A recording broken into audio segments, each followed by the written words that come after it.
माय माऊली नमस्कार. अन्नपूर्णा स्तोत्र श्लोक 10 व 11 अभिवाचन.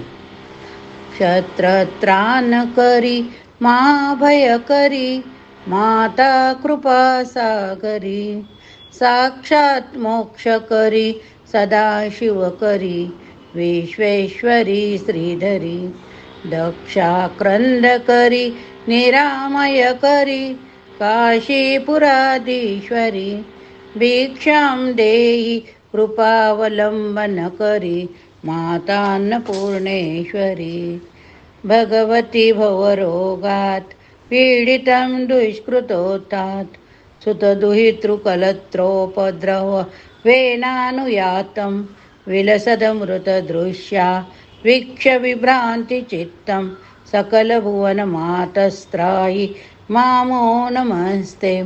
श्लोकाचा आपण भावार्थ बघूया.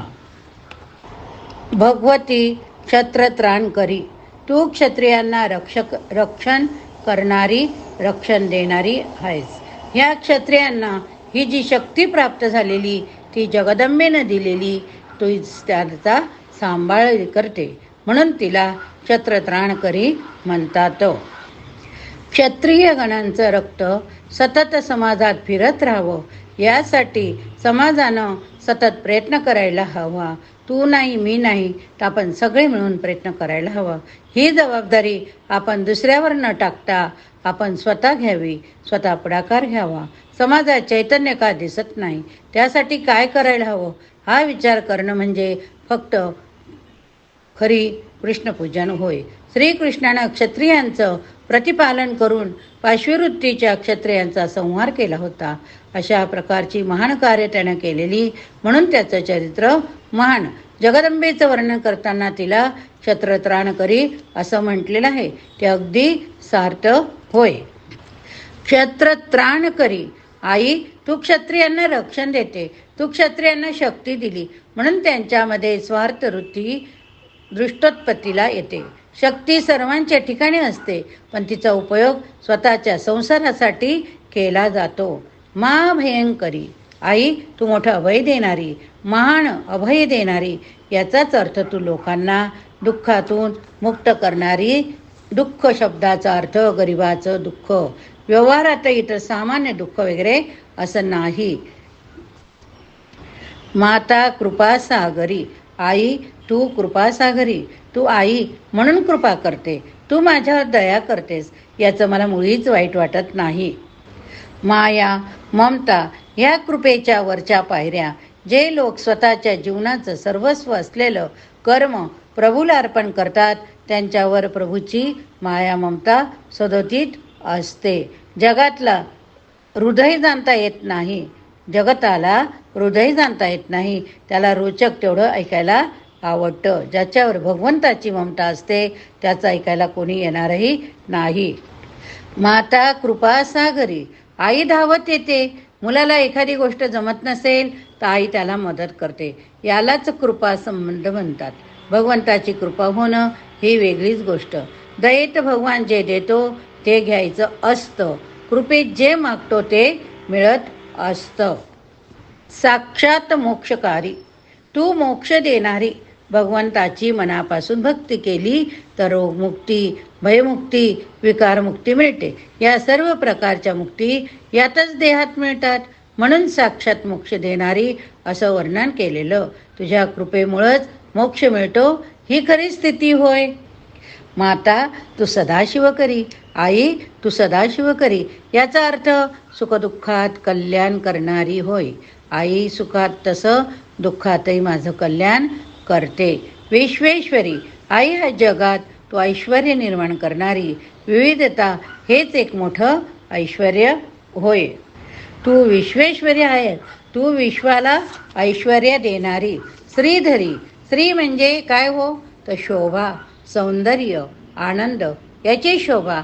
आई तू सौंदर्य आनंद देतेस, माधुर्य खारटपणाही देते. तुझ्या वैभवानं मी स्वागत करतो, तू सौंदर्याची स्वामिनी आहेस. दक्षा क्रंद करी, दक्ष म्हणजे व्यवहारी. माणसानं व्यवहारी राहिलं पाहिजे. दक्ष प्रजापतीनं यज्ञात शंकराची थट्टा केली. दक्षाच्या मनातून शंकर उतरले गेले.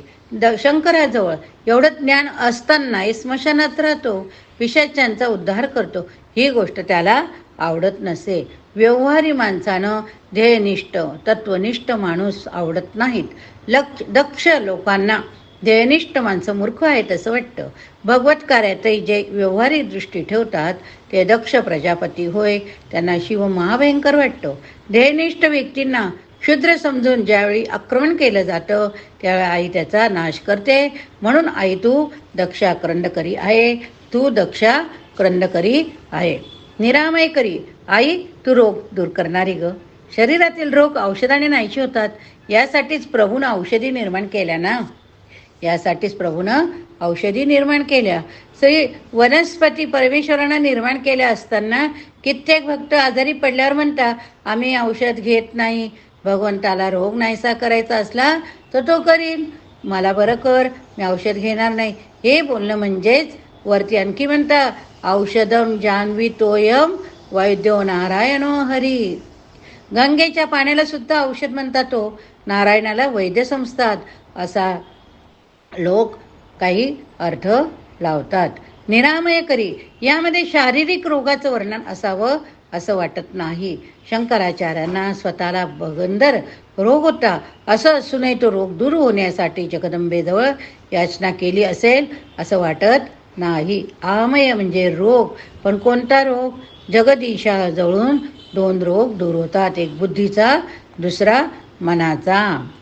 काशीपुराधीश्वरी हा शब्द या श्लोकात, काशी म्हणजे ज्ञाननगरी, एकमेव द्वितीयम ब्रह्म, ही गर्जना करणाऱ्या नगरीत, ज्ञाननगरीत प्रेमळपणा भक्ती या गोष्टी असणारच कुठून? प्रेमळपणाला की द्वैत आलंच. भक्ती प्रेमळपणा याचा ज्ञानाशी मूलतः विरोध आहे. ज्ञानी स्वतःला पूर्ण समजतो, पूर्ण मानतो, अपूर्णतेतून प्रेम निर्माण करतो. भक्तीमध्ये स्वतःला अपूर्ण मानलं जातं, त्यामुळेच आकर्षण असतं. ज्ञानात अद्वैत असतं, भक्तीत द्वैत असतं. भक्ती दोन प्रकारच्या, कोणकोणत्या? एक परा, दुसरी अपरा. पराभक्ती हे ज्ञानाचं साध्य होय, पराभक्ती हे ज्ञानाचं स्वाध्य होय. काशीपुराधीश्वरी यामधला काशी शब्द सोडायला मन तयार होत नाही, कारण काशीचं महत्त्व खूप आहे, अद्भुत आहे, लोकोत्तर आहे. ज्ञानी अज्ञानी यांच्या भक्तीत जमीन अस्मानचं अंतर. एकेकाळी ज्ञानी लोकांचे अनेक संघ काशीत होते. काशी हे आपलं आध्यात्मिक केंद्र, भौलौकिक दृष्टी काशी मध्यभागी. यासाठी गंगातटी धावत आली, तिला काशीमुळंच तीर्थस्थानाचं महत्त्व प्राप्त झालं. सकल भुवन मातास्त्राही माम, हे आई तू जग त्रिभुवनाची माता आहे. कोण? त्रिभुवनाची माता. तू माझं रक्षण कर. मला रममाण व्हायला सूत दुहितृ कलत्र या गोष्टी आहेत, पण आई काय सांगू तुला, मला यातच उपद्रव झाला, त्याच्यामुळेच माझं चित्त विभ्रांत झालं, चित्त विभ्रांत झालं. सूत दुहितृ कलत्र हे शब्द मुद्दाम योजलेले आहेत. बघा, दृष्टी तीन प्रकारची असते. एक क्रोधी दृष्टी, दोन उपेक्षा दृष्टी, तिसरी सुस्वागताची दृष्टी. रस्त्यात जात असताना पुष्कळाकडे आपण पाहतो, त्याच्याविषयी आपली उपेक्षा असते, पण आपला लाडका मुलगा समोर येऊ दे, दृष्टी ताबडतोब बदलते, त्याच्याकडे पाहताना अमृतमय दृष्टी होते. भगवान आमच्याकडे उपेक्षेच्या क्रोधी दृष्टीने पाहिलंस तर आम्ही खलास होऊन जाऊ. म्हणून भगवंत तू काही नाही केलंस तरी चालेल, पण फक्त केवळ प्रेमळ दृष्टीने पहा. भगवंता मला तुझ्या ठिकाणी तिन्ही शक्तींचं दर्शन होतं. तूच ओम ही स्वरूप आहे, यामध्ये अकार ओकार मकार या शक्तीचं दिसत नाही. म्हणून माझा असा आग्रह आहे की माम त्राही, तू माझं रक्षण कर, तू माझं रक्षण कर. अन्नपूर्णा स्तोत्रमधील 10 आणि 11 श्लोकाचं आपण भावार्थ बघितला. आता पुढील श्लोकाचं पुढच्या भागात बघूया. बोला अन्नपूर्णा माता की जय.